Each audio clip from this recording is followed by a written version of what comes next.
ഇനിയുള്ള പുരോഗതി മുഴുവൻ അഫ്ഗാനിൽ നിന്ന് വരിക. മഹദി അഫ്ഗാനിയാവാനാണ് സാധ്യത.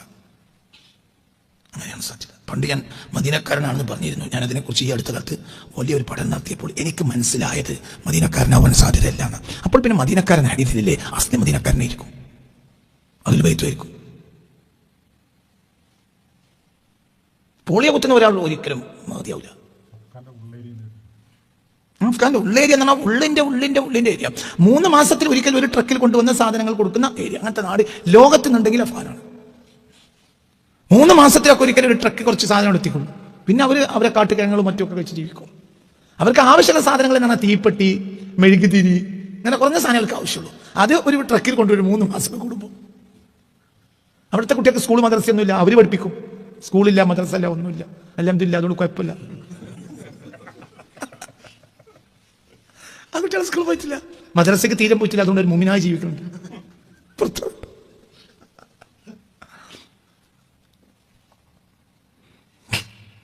അങ്ങനെയാണ് ഞങ്ങൾ ചീത്ത പറഞ്ഞിട്ട് ഞങ്ങൾക്ക് നേർച്ചയാക്കിയത് ഞങ്ങളെ ചീത്തയാക്കാൻ. സ്കൂളിലും മദ്രസയൊന്നും പോകാത്ത കുട്ടിയിരിക്കും. ആദ്യം ആപ്പയമ്മയും പഠിപ്പിക്കും. അങ്ങനെയായിരിക്കും. അങ്ങനത്തെ കുട്ടിക്ക് ഒന്നും പുറത്തുനിന്ന് കയറൂല, അത്രയും ശുദ്ധമായിരിക്കും. പിന്നെ ആ കുട്ടിക്ക് മാസങ്ങളോളം ഭക്ഷണം കഴിക്കാതെ യുദ്ധം ചെയ്യാൻ കഴിയും. എന്തുകൊണ്ട്? പണ്ടേ അങ്ങനെയാണ്. അവർക്ക് കഴിയും. തൊപ്പിട്ട് പോയില്ല എല്ലാവരും ആ നാട്ടിൽ നിന്ന്. പിന്നെ കിട്ടാനൊന്നുമില്ല, ഒന്നും നാട്ടിലില്ല. സൗദി അറേബ്യയിൽ നിലവിലുള്ള സാഹചര്യത്തിൽ മതി വരാൻ സാധ്യത ഒരിക്കലും ഇല്ല. ഇമ്പോസിബിൾ, ഒരിക്കലും ഇല്ല. ഇന്നലെ കാലത്ത് പ്രത്യേകിച്ച് ഇപ്പൊ നമ്മുടെ തലച്ചോറിൽ തന്നെ ചിപ്പ് പിടിപ്പിക്കുന്നതാണ് ഇപ്പൊ കേൾക്കുന്നത്. ചില പ്രത്യേക ശക്തികൾ മനുഷ്യനെ നിയന്ത്രിക്കും. നമുക്കിനി സ്വാതന്ത്ര്യം ഉണ്ടാവില്ല. ആധുനികത മനുഷ്യന് സ്വാതന്ത്ര്യം നഷ്ടപ്പെടുത്തി. കണ്ണുപൊട്ടനായ ഒരു ബാപ്പ, ഒരു അച്ഛൻ ഭാര്യക്കാരനായ മകന്റെ കൈ പിടിച്ചിട്ട് മകൻ ബാക്കിൽ മകനെ കൊണ്ടുപോകണം. ഒരു കണ്ണുപൊട്ടനായ അച്ഛന് മകനെ കൊണ്ടുപോകുന്ന ഒരു ചിത്രം, ഒരു വര ഈ അടുത്ത ദിവസം ഒരാൾ എനിക്ക് അയച്ചെന്ന്. വലിയ പാടുണ്ട്. അതായത് അച്ഛനെ കണ്ണില്ല, പക്ഷെ അദ്ദേഹത്തിന്റെ കയ്യിൽ എന്തുണ്ട്? വടിയുണ്ട്. അങ്ങനെ വടി കുട്ടി നടക്കുകയാണ്. അച്ഛന്റെ കൈ പിടിച്ചുകൊണ്ട് ഒരു 10-20-22 വയസ്സായ ഒരു മകനുണ്ട്. അച്ഛന്റെ കൈ പിടിച്ചുകൊണ്ട് നടക്കുകയാണ്. അപ്പം അച്ഛൻ പറയാണ്, മകനെ നമ്മളെ മുന്നിലൊരു കുഴിയുണ്ട്, ശ്രദ്ധിക്കണേ.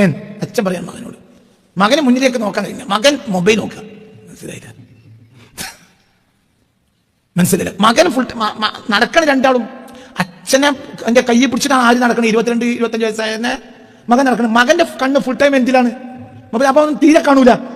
മറ്റേ വടിയെങ്കിലും ഉണ്ട്, പിന്നെ എന്തില്ല, വടിയില്ല. ഇതാണ് ആധുനികത മനുഷ്യനെ അടിമയാക്കി. മൊബൈലിന് അടിമയാണ്. പുതിയ ഒരു മൊബൈലിന്റെ അടിമയുള്ള ഒരു കുട്ടിയും അവര് പപ്പയാവില്ല. ഒരിക്കലും ആവില്ല. മൊബൈലിന് അടിമയായ കുട്ടി അവര് പപ്പയാവില്ല. ഇങ്ങനെ തിരുപ്പഞ്ചി മുഹമ്മദ് മുസ്ലിം ഉണ്ടാവില്ല. അതിന്റെ പേര് ഉറൂസ് നടത്തി മുണുങ്ങ അങ്ങനത്തെ ഒരാളും ഉണ്ടാവില്ല. എന്തുകൊണ്ട്? കുട്ടികളെ കയ്യിലൊക്കെ എന്താണ്? മൊബൈൽ. ഇങ്ങനെ ഷംസുൽ മലബാറിൽ ഉണ്ടാവില്ല. എന്തുകൊണ്ട്? പറയടോ, ഉണ്ടാവില്ല, ഒരിക്കലും ഉണ്ടാവില്ല.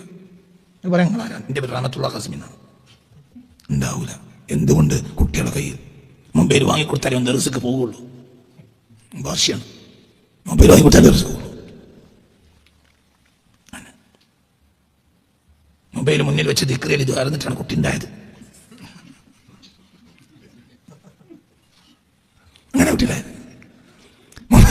മൊബൈൽ മുന്നിൽ വെച്ചിട്ട് ഏതോ നാട്ടിലെ മോദി പറഞ്ഞു കൊടുക്കണം, ദിക്റി എഴുതിയിട്ടാണ് കുട്ടി ഉണ്ടായത്. ഇനി ഉണ്ടാവില്ല, ഒന്നുണ്ടാവില്ല. അതൊന്നും ഇല്ലാത്തൊരു നാടാണ് അഫ്ഗാൻ.